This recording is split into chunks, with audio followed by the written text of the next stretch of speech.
Oh my goodness. Oh, wait, can I see locals on Rumble Studio? Is that what's Yeah, happening? yeah. You guys, where's my Good earphone? morning. Is there an Good echo? morning, You Ian, volume? JWJB, Rick, SGV. You guys, I'm in full Scott Adams mode today with technology, and it is not fun. But we'll see how it goes. Do I sound is All right, let's do a quick sound test. How do we all sound? Do we sound like we're in sync? Okay, everybody talk. Do we sound like we're in sync? Hello, hello. Are we in Oh, sync? Am I you're loud, loud Sergio. now? Loud? Okay.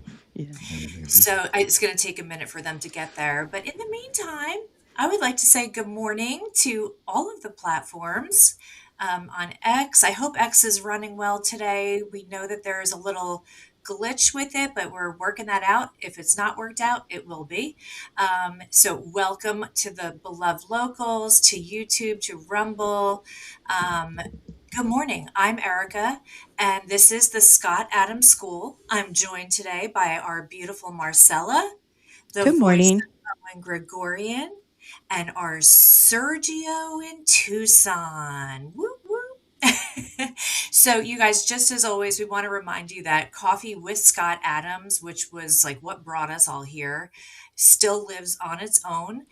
There's 1,000 hours of Scott and his wisdom, his lessons, his genius on YouTube, but there's even more on locals. Okay, so he had his own subscription channel, which was, I think it's scottadams.locals.com, but we'll make sure we post it.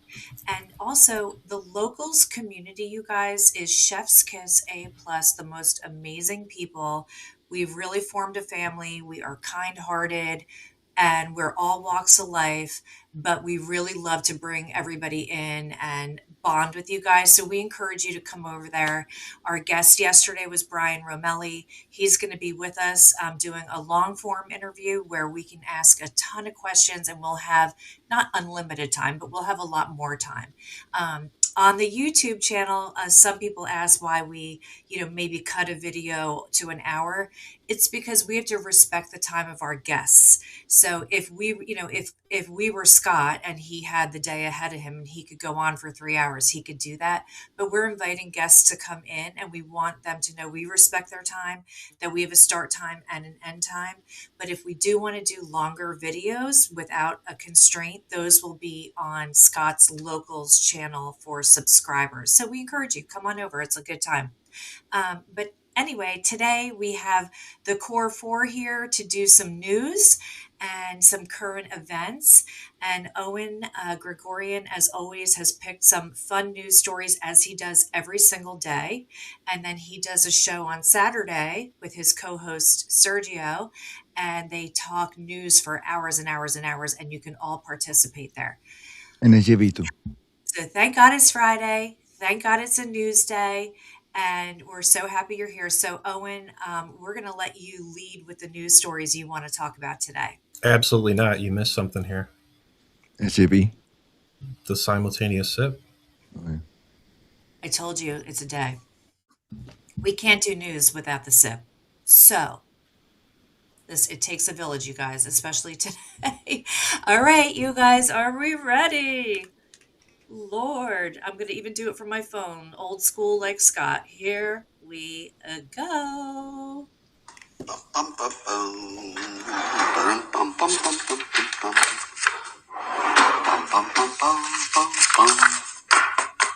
Hey, everybody, come on in. It's a very newsy day. There's news all over the place. You got your real news. You got your fake news. All kinds of news. You got your hoaxes, and we have a brand new hoax. The hoax of the day. We don't have a name for it yet. Let's call it the losers and suckers hoax. Goes well with the fine people hoax, the drinking bleach hoax, the overfeeding the goldfish hoax, and all of the other hoaxes. But first, what do you need first to get ready for all this excitement? I think you know. You need a cup or a mug or a glass, a tankard, chalice or stein, a canteen, jug or flask, a vessel of any kind.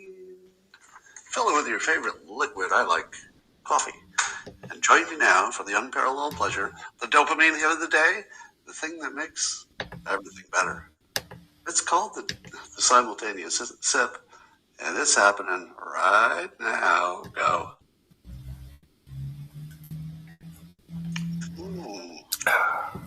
I feel the soul of Michael Forrest Rienol going to hell. That's good coffee. Makes everything better. All right. And of course, who's Michael Forrest Rienol? I don't remember who it is and what that was about, but somebody is going to look it up and let us know. So I'll drink to that and I'll turn it over to Owen. All right. Much better now. So on the science side, to get us started, there's a story about hippocampal neurons shifting their activity backward in time to anticipate rewards. I don't know that I would necessarily call this time travel. I think it's more that when you test it, this is, of course, like most things, a mouse study. And when they tested it with mice, they found that the reward, like the peak reward in the brain, started off being when they would receive the reward. But then it shifted earlier and earlier to the point where they were getting their peak long before they got the reward. So, it was basically going backwards in time over, while they were trained. And so it shifted that reward cycle, I guess. And I think they're also tying this to being healthier in your brain. They said the favorable group that had like a bunch of, better lifestyle factors had slower memory decline as well. So they're getting into the healthy diet stuff, and that it worked more for people with this APOE gene that I think is the one that puts you at risk for Alzheimer's. So combination of things there, but I think it was interesting to me to say that, as you get trained to get a reward, and I think Scott taught us that it's often better to be intermittent. So sometimes you get the reward and sometimes you don't. But as you get used to that, you start anticipating it, and you actually get the reward far before, or your brain gets rewarded before you actually get the physical reward. So the anticipation is also a reward. Yeah. And I think this definitely falls in the category of, you could have just asked Scott. I think we probably all knew this, that, it's that whole dopamine cycle, that once you get into a habit that is rewarding, then you start anticipating it, and the anticipation becomes better than the actual realization. I could get down with that. I feel that way about sneezing. Sometimes the anticipation of a sneeze is so good. I love that. Like, especially if you know it's going to come out. But if somebody says bless you to me before I sneeze, it ruins the sneeze and it's upsetting. Did you try Scott's method to try and stop yourself from sneezing? No, I like sneezing. It's a reward. I like it. Oh my gosh. I think I tried it and it didn't really work for me. So I'm not It worked sure. for me. It works it? for me. Oh yeah, every time since he talked about it, I have used it. Maybe one time it failed, but it has worked every time. And it also works with other secretions of your body. It could be like your tears. It can be, you can cry in your mind and avoid a cry too. But it's better to cry sometimes. The sneezing, it's good to sneeze too, but not in company, right? So yeah, it does matter what you're sneezing on. But for anyone who isn't familiar, Scott's method was that he would, in his mind, I guess, sort of simulate the sneezing. Like he would visualize himself sneezing before he sneezed, and that if he visualized himself sneezing before he sneezed, then it would stop him from sneezing. And he seemed to think that was something that everybody could try, and a lot of people could do. Sounds like Sergio was able to pull it off. I feel like my head. Many people. Mm-hmm. Well, I do. I'm kind of with you, Erica. That number one, it is kind of a pleasurable experience, and number two, I also just think it's healthier. Like, you're sneezing for a reason, so I'd rather let it out. My body, my choice, right? You can choose to sneeze or not to sneeze. I suppose so. All right. So there's another one here that says online banking may be shifting household money control to women. that it makes women 5 times likelier to manage their money independently of the men they're married to. And that, this is partly in the UK, but I would imagine it extends to other places. It says they found that 49% of UK couples pool their income jointly, 17% manage independently, and 83% make major decisions jointly. But male-led decisions were only in 11% of heterosexual couples. And so it seems like the shift to online banking is somehow giving access to women. And it says for men, online banking often increases their involvement in day-to-day money management and reinforces their control over big financial decisions. For many women, it can level the playing field, opening the door to shared decision-making, giving them a stronger voice in the household. Who manages the money in your family? Erica? Me. Yeah. I'm sure you're shocked to hear that. I am. I'm shocked. But, right? Me controlling something? I think in my case, it is probably more me, but my wife has asserted more control over time. That more recently she's doing a little bit more stuff independently. Like, in her job, she would obviously have her own retirement accounts, and she's taken it upon herself to learn a lot more about investing. And so I think it's more of a joint thing at this point.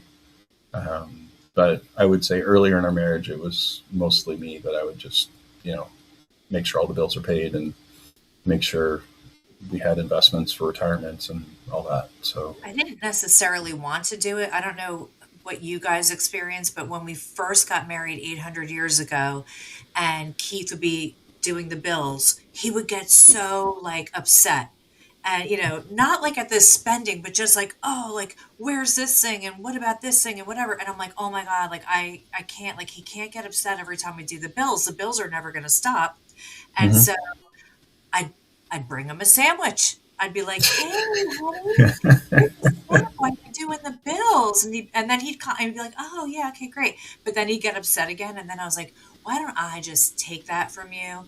And then this was 100 years ago. And I was like, let's just avoid it. So, I'd make him a sandwich if he still wanted one, but I'll just do the bills. And it just has been great for the last 100 years. Yeah, I think that's a good way to work it out. I think certain people are a lot more anxious about stuff like that and other ones aren't. And it's probably better to let the person who's not going to freak out every time manage that process. But I think in modern times, at this point, almost all of our bills are just automatically paid. We don't write any checks anymore. It's not really even a thought process. I mean, we might review the bills or review the spending every so often. And I do track our spending pretty closely in Quicken, but, except for major things, like if we're going to buy a car or a house or, some big furniture or something like that, we usually do those things together, but otherwise it's kind of it just flows. We don't really do anything anymore. Doesn't this go back to billionaires and their wives controlling the money for leftist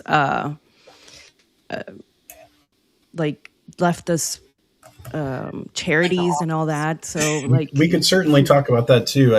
To me, I put that in a whole different category because that's where you have so much more money than you could ever spend.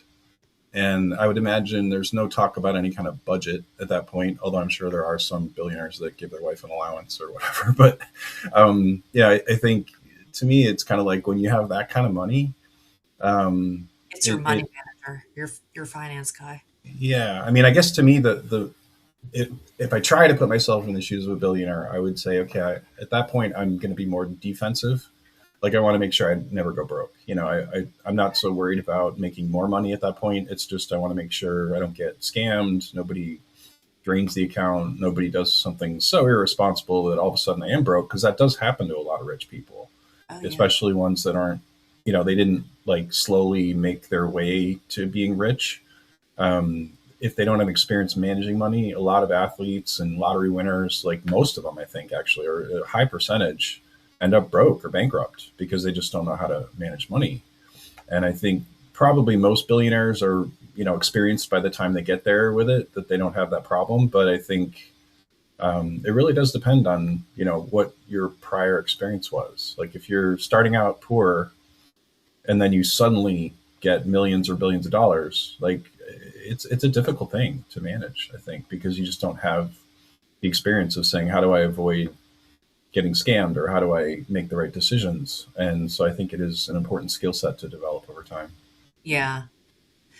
All right. Yeah. Skill So, sets are important. all right. Well, here's another one that's you could have asked Scott. Self-esteem may predict who pursues leadership roles. People with high self-esteem, with promotion focus, boost leadership pursuit when it's encouraged. Low self-esteem has more of a prevention focus and it reinforces reluctance.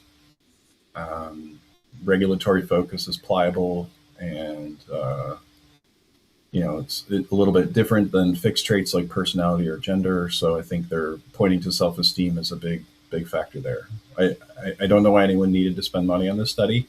Nope. I guess we could just say, like Scott has said before, that being overconfident is a good thing, and it will help you get ahead. And I would probably counsel to focus on confidence rather than self-esteem, because I think those are different things. I think self-esteem is like your personal opinion of yourself, and confidence is more of how you present yourself. Right. And they don't need to be the same. You can have the imposter syndrome going on inside as long as you're confident externally, and you can be very successful, I think. But it could be that they're not able to really tell the difference between the two when they're doing a study. Right. All right. Let's see. We can get into some of the political stuff. So we have a story about Mexican cartels employing drones to smuggle drugs and fight enemies. I know Sergio perked up at the story. Looks like Mexican cartels are using drugs or drones daily for drugs, surveillance, migrant operations, and attacks. Apparently, there's been over 27,000 detected near the U.S. border in late 2024. And they're shifting from planes to drones for fentanyl. Looks like the drones can have up to 100 kilograms of capacity, and they've had explosive drones since 2021. Now that's widespread, and Mexico's trying to fight back. So it seems like it's a bigger and bigger problem. There was a related story a few days ago where it was in Texas. I forget the city exactly, but it was one of the airports was shut down for 10 days. And it looks like what happened was we were testing lasers to shoot drones down. And there was apparently some disconnect between the FAA and the Defense Department, I guess. And so the Defense Department started firing off these lasers, and the FAA said, whoa, you can't do that. We got planes all over the place here. And the Department of Defense just said, we're going to keep doing it. And so the FAA said, fine, then we're shutting down the airport.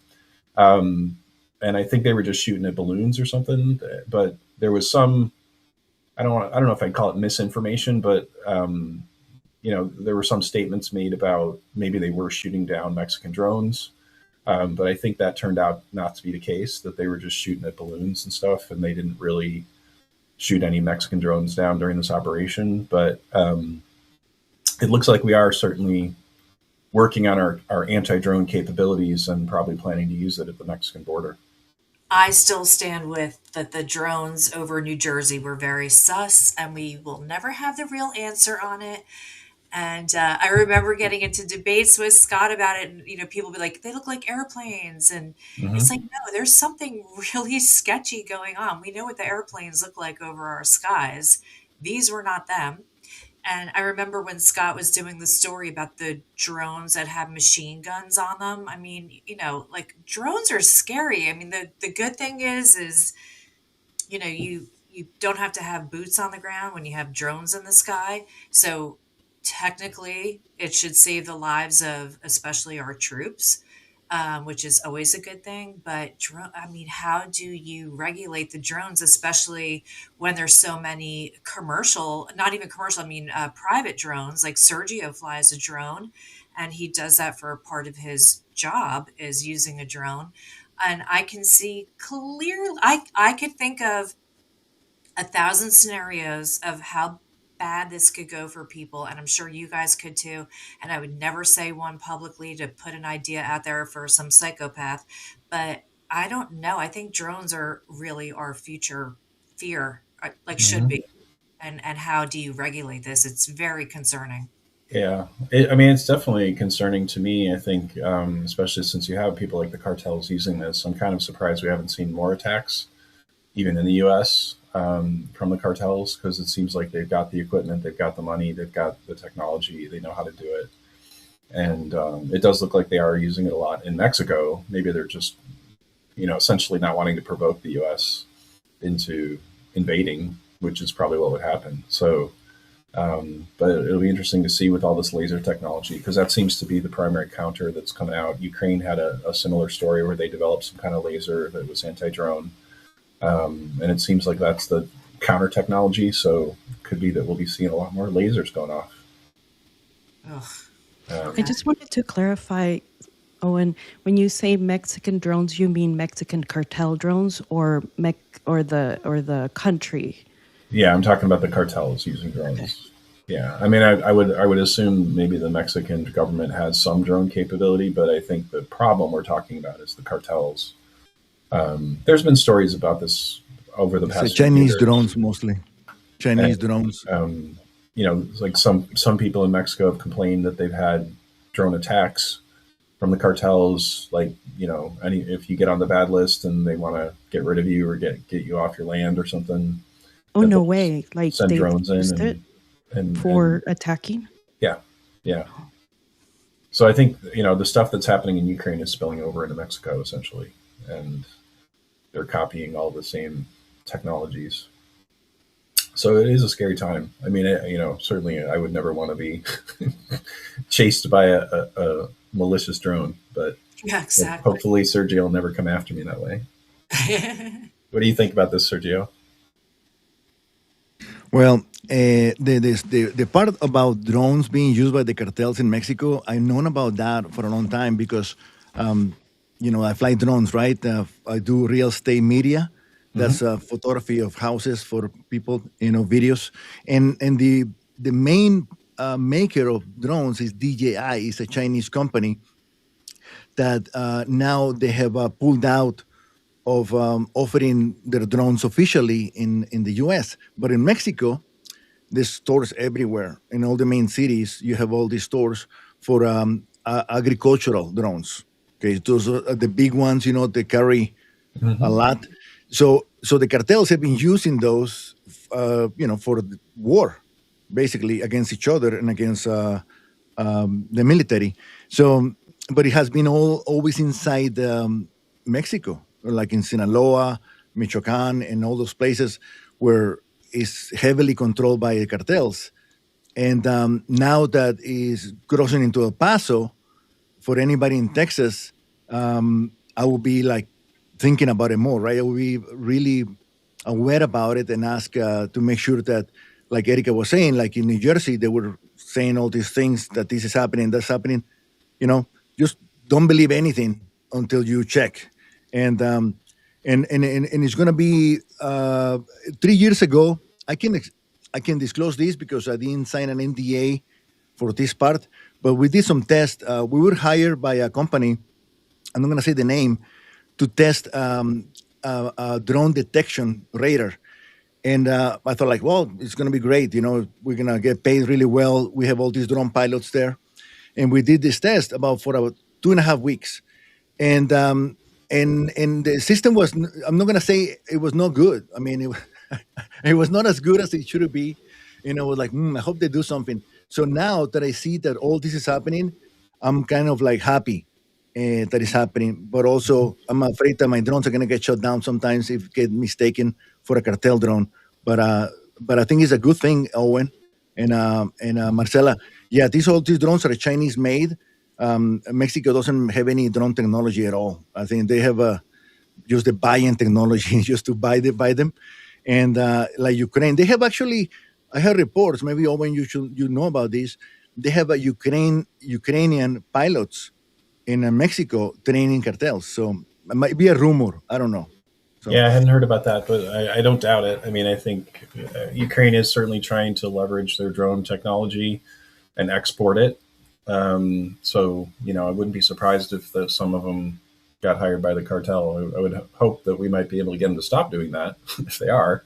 But at the end of the day, it's probably kind of a losing battle. Like you're going to have people flying drones, and it's not something you can really prevent from happening. I think the technology is too pervasive at this point. But it is interesting that we did kind of ban the DJI drones from America. I know you like them a lot, and I'm not telling you to stop using them, but it does look like we're trying to move that industry here, or at least out of China, due to all the national security concerns, which I think are real. I mean, I think to me, if China is making all the drone hardware and the drone software, even if it's the best stuff out there, it might also mean that they're watching everything you do with it, and that they might even have some level of control over it, or a kill switch, or who knows what. And so I do think it's a legitimate concern, and I would love to see more domestic drone capabilities where we could get American-made drones and have it be competitive. So I'm hoping that's underway. I know we are doing that with Anduril and things military-wise, but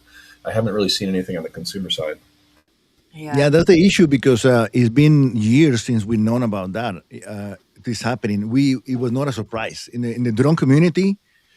Everybody knew that this was going to happen, and the companies would not incentivize. I guess it was the Biden administration that was doing it. So there's no surprise on that. So maybe now I'm thinking that there will be a renewal encouragement to get going. So sorry, Erica, I interrupted you. No, that's okay. I want to make sure we get to other news too.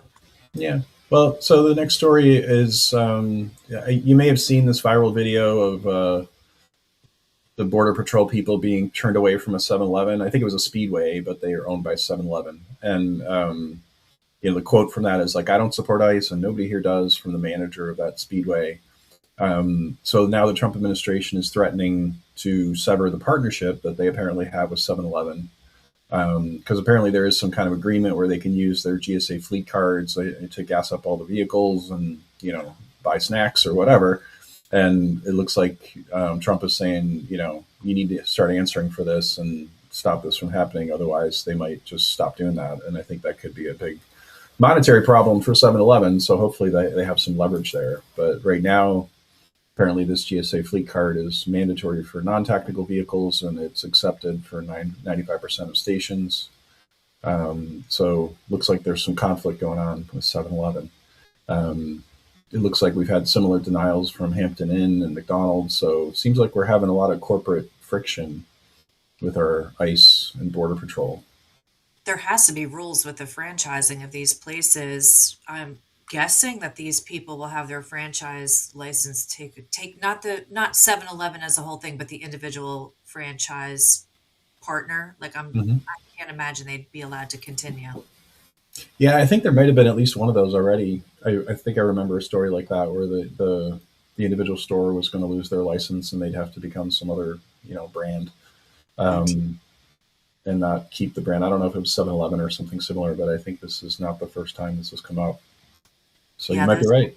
Jump on this opportunity now to distance themselves from that and just say that they're taking their franchise license away, because you see how it goes here.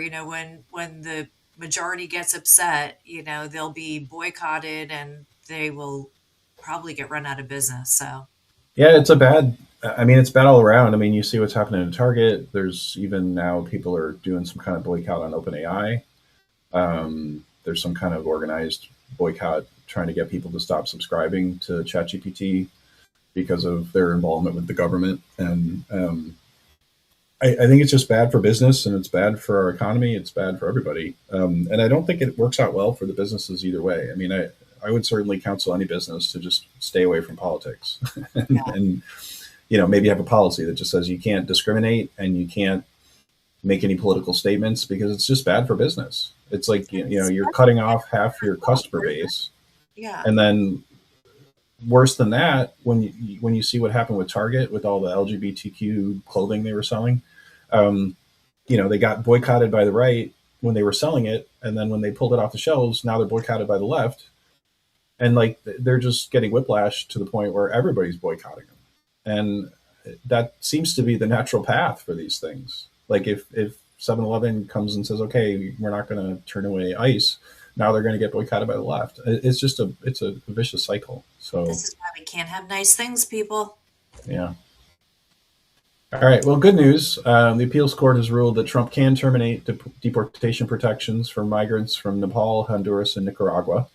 The Ninth Circuit overturned a block on ending the TPS for 90,000 migrants. So all the asylum people from the post-Hurricane Mitch in 1998 and the Nepal quake in 2015, we can send them all home. So Kristi Noem is saying that's a win for the rule of law.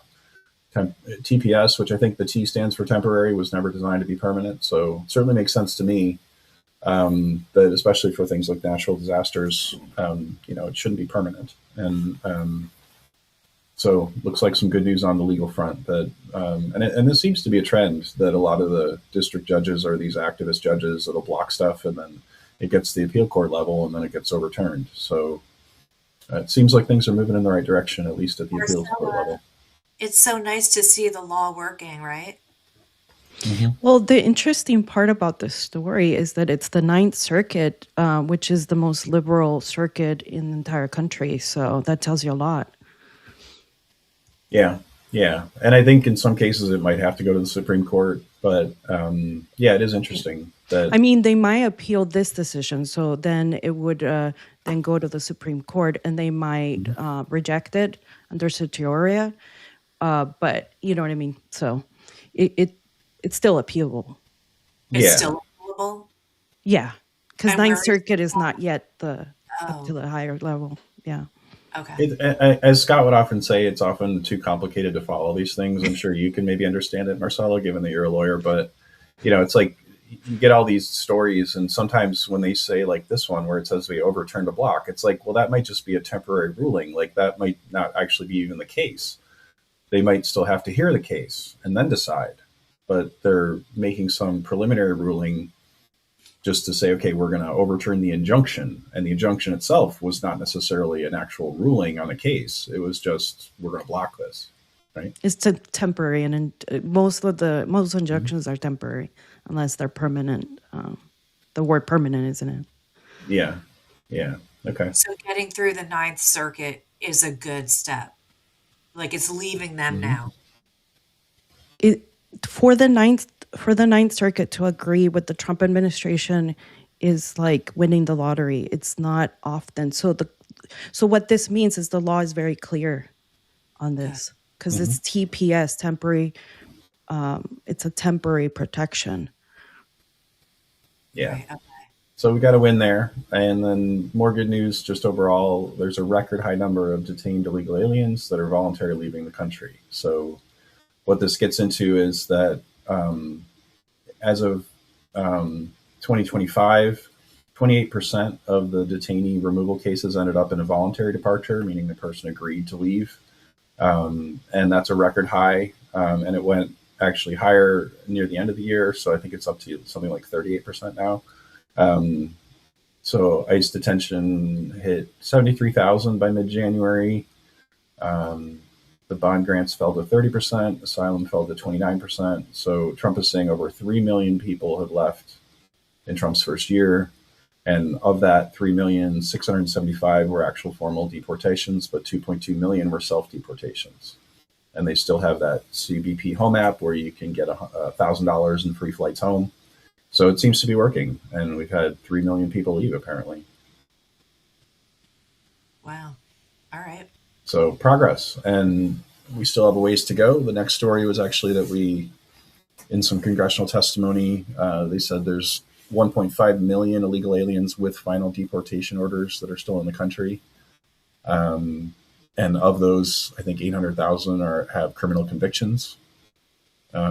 So there's still a large number of people we're trying to get rid of. So we haven't reached the end, but that does mean that if they follow through with that, it means we might have another 1.5 million leaving. So it could get up to 4.5 million, I suppose. All right. It's not, it's so amazing how slow the process has to be, though, considering how many flooded over during Biden's term. Yeah. So the next story, I don't know if it's good or bad news. Homan announced they're ending their operation in Minnesota. Homan is calling it a victory, like basically saying we've done our job, mission accomplished, sort of thing. Other people are saying he backed down. Homan's response is saying to those people, we're prioritizing public safety threats and we're focusing on national security and other things. It doesn't mean we're forgetting about everybody else. But it looks like they are pulling out of Minnesota. So hopefully that'll at least mean that we'll have less of the organized resistance that we've seen in Minnesota. But I'm sure ICE will be going somewhere else. So we'll have to see what pops up elsewhere. I think California has certainly been mentioned, and that may be another hotspot. But I think it seems like the overall trend is they might be going to friendlier places where they're not going to have as much resistance, and hopefully just still be getting rid of good numbers of people. Wouldn't that be two movies on one screen, thinking that them pulling out is a victory for them, but the administration thinking it's a victory also for them? So it could be, it's always that way, isn't it? Yeah, absolutely. I mean, I think this definitely is a case of that two movies on one screen where both sides are going to claim victory. And, I think it really is a matter of perspective. I think I could certainly see Tom Homan's point of view that they got rid of a lot of people, and they, also got some concessions from Waltz and the rest of the government to cooperate more and to, work with them. But certainly pulling out, means they're not going to have those agents there. And so, I could see the other side too. But I think it is going to be one of those things where the left thinks they won and the right thinks they won. And Well, they said that the people that are leaving, the agents that are leaving, were protecting the agents that were trying to do their job. So they were actually protection for ICE that was trying to do their job. So if they don't cooperate and things act up again, they'll just bring them back. But I also feel like they're going to follow Nick Shirley wherever he goes, and he's in California now. So we'll see what fraud he uncovers, and then they'll need a distraction. Yeah. And I'm sure there will be a lot more going on in California on the fraud front as well. I think I had a story later on that. But so apparently there's a CIA video encouraging Chinese officers to inform on the CCP. I'm kind of surprised that they're being so public about what the CIA is doing. But there's this Save the Future video that is making the rounds on the news. And I think, in the context of this, Xi has gotten rid of a lot of his military officers in some sort of purge. So there's been a large number of people that have left or been forced to leave. I'm not even sure if they're alive at this point. But, it does seem to be creating some paranoia in the CCP. So it looks like our CIA is doing their part to encourage Chinese military officers to leak information and putting out their propaganda. But it's just, in the past, I always kind of thought the CIA was doing all this stuff secretly and they would try and do it without taking credit for it. But now it seems like they're being kind of very upfront about it and just putting these videos out there. But apparently this one went viral. It had something like 35 million views. So it's getting a lot of play. All right. And all right. So let's see. So Venezuela looks like they are being pretty friendly to us. Chris Wright went down there, our U.S. Secretary of Energy, and he got the red carpet treatment. They had the U.S. flag out for him, shaking hands. I think there was a comment made. It was like the only thing missing was a MAGA hat in the article. So it seems like they're being pretty friendly to us. So it seems like there is a lot of progress being made there, that they're at least not being hostile to us. Apparently that's the highest U.S. official that's been there in 30 years. He's pushing an oil overhaul, and they're talking about win-win sort of arrangements. So it seems like they're making progress there. I think there is a lot of controversy still going on about some of the political prisoners, but they have freed about 431 of them. So it looks like they're making some progress there, but I think there's still a ways to go to clean everything up there. So what do you think that is? Like, why are they being so agreeable now? What's the threat? I think the threat is obvious, that if they didn't cooperate, then we'd probably go in and do the same thing to the next leader. I think we've certainly demonstrated the capability that we can just take out somebody who isn't cooperative. So um, I would imagine they're scared and they want to stay in power, so they're trying to play along as best they can, at least for the time being. But it'll be interesting to see what happens in terms of the next election, and how the leadership changes hands at that point. But right now, I think it's that vice president that was working for Maduro. And so I'm sure a lot of people are thinking it's not really different or it's the same people, but it does seem like they're at least trying to do what the U.S. wants them to do in the short term. So to me, that's good news. But or not, but yeah. It'll be interesting to see, if there is any kind of radical change. There is apparently some support coming from students. There was a video that I posted as part of the article of some student that was talking about making big changes there. And so it does seem like there's more confidence to speak up from people who were dissidents, and anti-Maduro. So it does seem like there's some movement in the right direction. Good. That's good. And Owen's articles are all under his handle on X, Owen Gregorian. So if you want to read more about it or see the videos, you'll find everything we're talking about today. Owen has posted. So definitely go there and check it out for more information. Okay. So Our next. so I think there was another story with Kaitlan Collins kind of Oh, yeah. saying something surprising in the sense that, well, what happened there was they were in Saudi Arabia, and I think Kaitlan asked one of her outrageous questions again. And I think there was some comment from Saudi Arabia that maybe she wouldn't be invited back there, or that they were going to bar her from the press conferences. And the Trump team defended her and said, no, she's going to be with us, and insisted that she's allowed in. And so, I think Kaitlan was kind of relaying this story and admitting that the Trump team was defending the free press. And so it's very contrary to a lot of the statements that she and others have made that seem to indicate that Trump was anti-press and trying to shut down free speech. So it was interesting that she called attention to this, that Trump is actually defending her right to be at these press conferences and ask her stupid questions. Whether he wants to answer them or not, yeah. It's interesting you bring it up because Kaitlan Collins, she recently had an interview, or there was a clip that went viral on X, you've probably seen it, where she was like, we treat Trump fairly in CNN.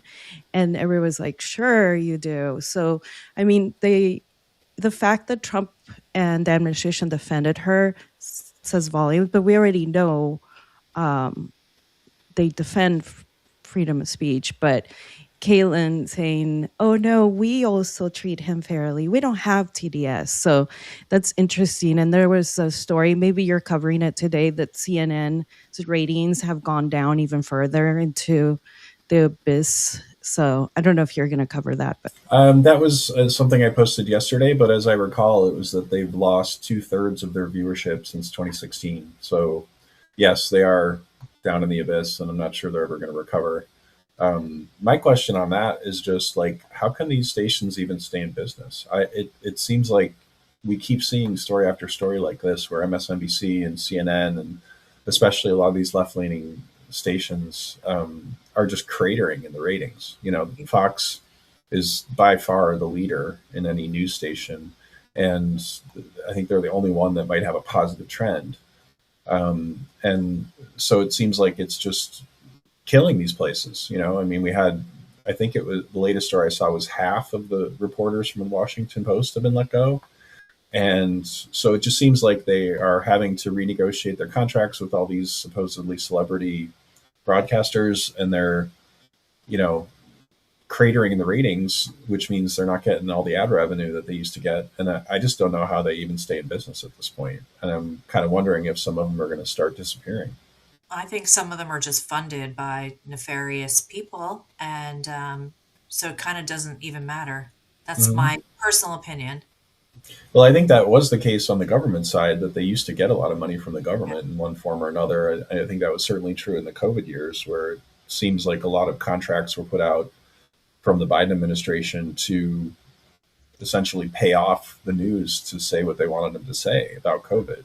Right. But all that's behind us now, and I think anything that was like that is done now, because I think Doge put an end to all that stuff. So any government support is gone. I don't know if we have much information on the NGO side, if there are people that are just kind of like keeping these things afloat. But one example of that might have been the Washington Post, where he took over and gave him infused a bunch of cash to keep him afloat. But now even Bezos is saying, we got to cut this back, and he let, I think, half the people go. So it doesn't seem like it's able to keep itself sustainable at this point. Yeah, I agree. All right. Well, listen, you guys, if you're hearing this, like the content here, subscribe, hit the thumbs up buttons on whatever platform you're watching, because maybe we can overtake CNN. That would be amazing. Let's go. Let's do it. Let's do it for Scott. We can do it. So apparently there was a lawyer that was appointed by a judge, a U.S. attorney, and the DOJ fired them immediately. So there was someone named Donald Kinsella that was appointed by a judge, and the DOJ just turned right around and said, judges don't pick U.S. attorneys, the president does. See Article 2, you're fired. And he posted that on X. So it seems like there's an ongoing battle here that, if you recall, there was a lot of controversy, I guess, over some of the picks that Trump tried to appoint people. And then the judges apparently decided this person wasn't qualified and took him out. I think a lot of the U.S. attorneys right now are in this acting status, which is kind of like a temporary status where they can do the job, but they can't formally have the title, and they can't do it for more than a certain amount of time. But now apparently the judges were appointing people to replace some of those people, and the DOJ is just turning around and firing them. So it seems like this will be a fun thing to watch, where judges are firing judges, and then the DOJ is firing judges. It's kind of fun in the regard of Trump's "you're fired." Mm-hmm. Yeah, and I do think there's some question over like all the consent of the Senate in terms of approving these things, but I think the problem there is all this blue slip stuff. I think we need to get rid of the blue slips where senators from a particular state can just veto any judge they don't like. And I think that's a policy that needs to change. And I know there's a lot of controversy over that too, but some people are worried that Democrats will do the same thing to Republican states when they have power. So it does go both ways, but I think it, by and large, has been much more one-sided, where blue state senators will just block everybody that Trump tries to put in there. Yeah. So it's a big problem. How do you think it's going to work itself out, Marcela? With the judges? Yeah. Yeah, no, I agree with the administration. Federal judges have to be appointed. There is some specific judges like bankruptcy court and all that have different rules, but they're still appointed. So I would have to look into the story. Why would a judge appoint someone, Mm-hmm. So it could be on a temporary basis. I'm not sure. Because I don't see a judge, even liberal judge, doing that, because they could also be removed for what they did. Yeah, so I don't know if we have the entire story, I'm not sure. Yeah. All right. But if we do, then the administration is correct. Completely. Okay. So we have Judge Boasberg acting up again, ordering the Trump administration to return all the Venezuelan illegals that have been deported. He's asking for a status report by March 13th. There was a prior temporary restraining order blocking TDA gang deportations. So if we can impeach a judge, I'd certainly like to start with Boasberg. It seems like he just ends up getting all these immigration cases, and consistently just being an activist against Trump. So How um, is that allowed to stand, especially in New York like that? I cannot understand this. I guess it's not a newfound power, but this flex that these judges are so blatant, like they know nothing's going to happen to them, but why is nothing happening to them? I don't know. I know there has been talk about impeaching Boasberg, but I think the problem to me is just that impeachment process is really tough to actually do, because I think it's similar to impeaching the president, where you have to go through the Senate and you might have to get 2/3 of the vote. And so, how would you ever do that when we have like a 50-50 Senate? It just would never happen, right? So, I think the process is broken because it's just too hard to impeach a judge, and there's no real policing of it internally. Um, at least nothing that's actually working. So it seems to me like we need some kind of reform over the judicial system to make it easier to get rid of a judge when he's acting outside of his normal guidelines. Well, I feel especially for people who are not even that you're a Trump voter, but you're not a Democrat or you're just not in line with law breaking in this country. I feel like we're in this weird position where you can't trust judges, you can't trust voting.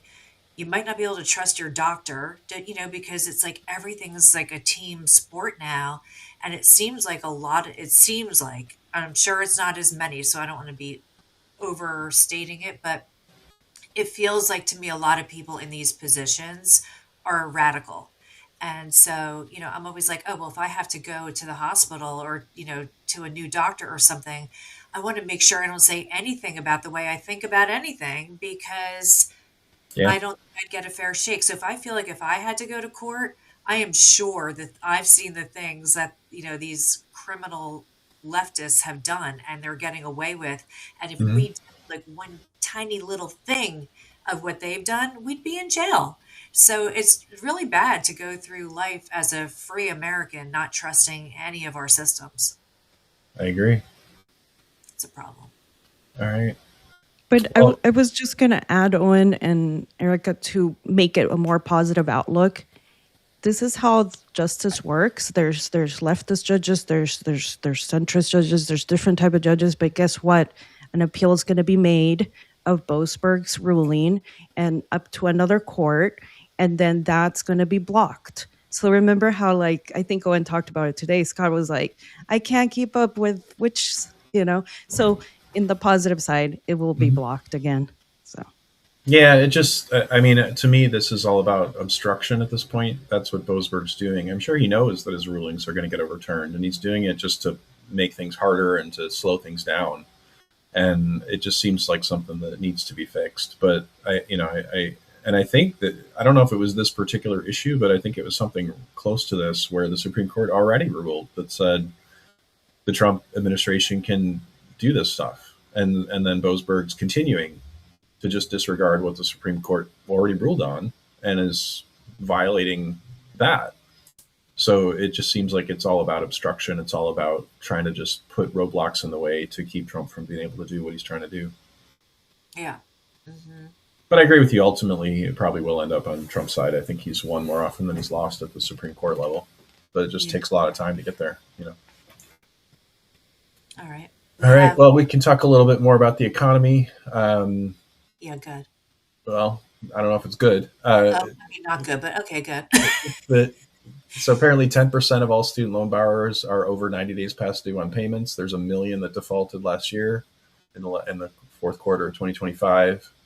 Um, I think there's been talk about garnishing people's wages, and there's a lot of talk that maybe the Trump administration shouldn't do that, just because we got a midterm coming up, and if you start taking people's money, they're not going to vote for you. So I'm not sure what the right answer is, but it does seem like a lot of student loan borrowers are in a world of hurt, economically speaking, and not able to keep up with their loans. So I don't know what the right answer is, but I suppose from a political standpoint, I would probably say it's better to just leave them alone for a while and not deal with this right now. What do you think? I think that everybody should consider if you're not in college yet, or even if you're in it now, get out and learn a trade and stop giving these crooks your money to be indoctrinated. also, if you're going to go there and take a loan, you're going to pay for it. That's your choice, okay? Like, live within your means. You can get an education at a community college. You could also work while you're at community college. Or again, learn a trade. This country needs tradesmen. We don't need more TikTokers. We don't need more influencers. We need people that can do things with their hands and their brains. Go be an apprentice for anybody out there that has a small business or even a big business. Learn a skill, be an essential worker. And I'm not paying for anybody's loans. I pay for my own loans. I find this so offensive. So I don't have children. I pay so much tax to the school taxes in my town. Okay. And I don't have children and I do it and it's whatever. But if you choose to go to college and you choose to take a loan because you can't afford it, I'm not paying for it. And I'm just like so sick of hearing this argument. Like, is someone going to pay my credit card bill? Like, Yeah. I can't pay my credit card bill. Will you pay it? No. And if you want to have forgiveness on your loans, I could rant about this forever, especially because I don't have kids and I don't have debt and I didn't go to college. So, if you want to have that forgiven, go to your college, have them forgive it because they're the ones that are charging way too much and they're enriching themselves and they're the ones that should have to take it on the chin. You know what? Figure it out. Let the colleges figure it out. Let them get together with their little math department and run some numbers and figure out where they can trim the fat and they can deal with it. This is such a pisses me off issue. Like I can't even, and then what? So like, okay, we'll forgive these people, but hey, all of you people that already paid for it, you're not included. It's just, it makes no sense. I'm just sorry, guys, Yeah. but I'm not sorry. I'm so sick of this like coddling behavior and oh, there's elections and what. No, you're accountable for your own debt. I'm not. You are. I'm with you, and I have kids, and they do have student loans, and I still think they need to pay them. And my older son is out in the workforce now, and he is paying off his loans, and he'll have them paid off, I hope, relatively soon. My younger son's about to graduate; he's going to have a similar amount of debt, and I would say like my wife and I paid for most of their college on both of my kids, so they aren't going to have like this massive six-figure type of debt that you sometimes hear about, because I think that is crippling debt and I would never put that on them. But I did want them to have some skin in the game and to understand that, they have to pay something for this. It's not just all the parents. And, probably if they did get behind or couldn't afford it, I might help them. So, there's a backstop there, but I still You're think not it is their debt. They need to pay it. And, Yeah. they're aware that this is happening. And, so, that's just part of the deal. And I do think it's a good thing to have some skin in the game. But I think to your point, you shouldn't be signing up for six figures of student loan debt when, if you did the math, you would see that this is going to be with you for the rest of your life and you're going to be paying it off and it's going to keep you from being able to buy a house and all sorts of other things. And I think the equation is certainly changing rapidly in terms of what value you get out of a college education. So for a lot of people, I would say your advice of going into a trade probably is much better financially. And there may be other paths even for people who want to do, coding or other stuff. But I certainly would encourage people, to your point, to go to a place you can afford, whether that means that you're getting a scholarship or whether that means, it's a community college that just doesn't cost so much.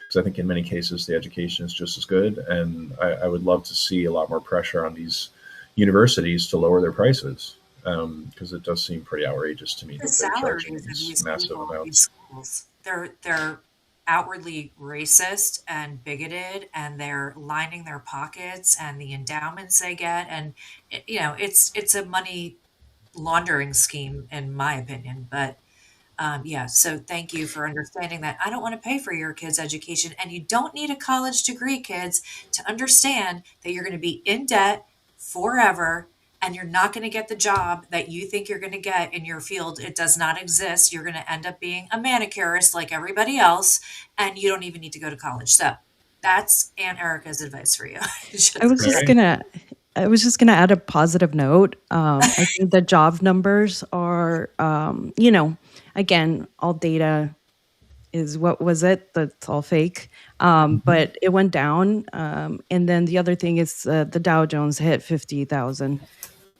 Yeah, So no, there things definitely are is good improving. news in the economy, and that was another story I was going to mention here at the end was that there's a lot of fake news about it. The media is trying to say that the tariffs are costing Americans $1,000 each, but they're ignoring all the other savings from all of those other policies. That they're not talking about all the no tax on tips or no tax on Social Security or the car loan deductions or the bigger refunds that people are getting, which is bigger than $1,000, and the fact that inflation is a lot lower now than it has been, and gas prices are down.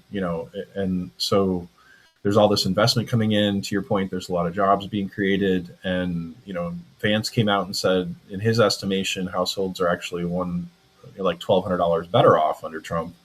But he recognizes there's more work to be done because they're still $1,800 worse off than they were under Biden. So,